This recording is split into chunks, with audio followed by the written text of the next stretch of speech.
En termes de savoir-être, il y a des bénéfices aussi au niveau du savoir émotionnel. Et Dieu sait que c'est important, le savoir émotionnel. Et moi, ce que j'ai observé, c'est que ça a vraiment beaucoup développé mon intelligence émotionnelle, et énormément. Alors l'intelligence émotionnelle, c'est quoi, hein, schématiquement, rapidement.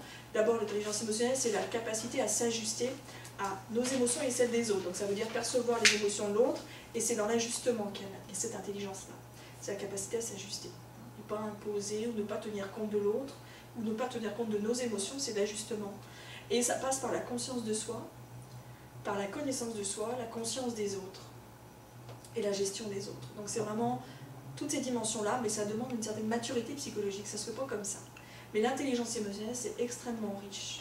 Et on devrait de plus en plus développer. On parlait beaucoup de QI, ben maintenant c'est le QE. Puis le QE, on le retrouve même dans les entreprises. Aujourd'hui, on dit que l'intelligence émotionnelle, c'est une compétence professionnelle. C'est pour vous dire que ça a vraiment fait son chemin.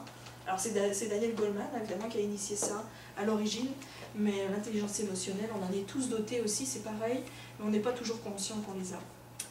Au niveau de émotionnel toujours, c'est l'intuition et le ressenti. J'en reviens pas à ce que ça fait de faire confiance à son intuition.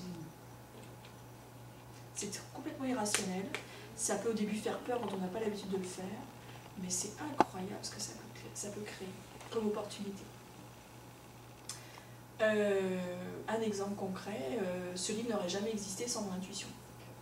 C'est parce que j'ai rencontré une personne et j'ai eu l'intuition que cette personne était importante sur mon chemin, que je ne savais pas pourquoi, que j'ai accepté d'aller déjeuner avec elle, que j'avais pas d'attente particulière, mais je sentais intuitivement qu'il allait se passer quelque chose. Et cette personne m'a dit: Béatrice, écris un livre.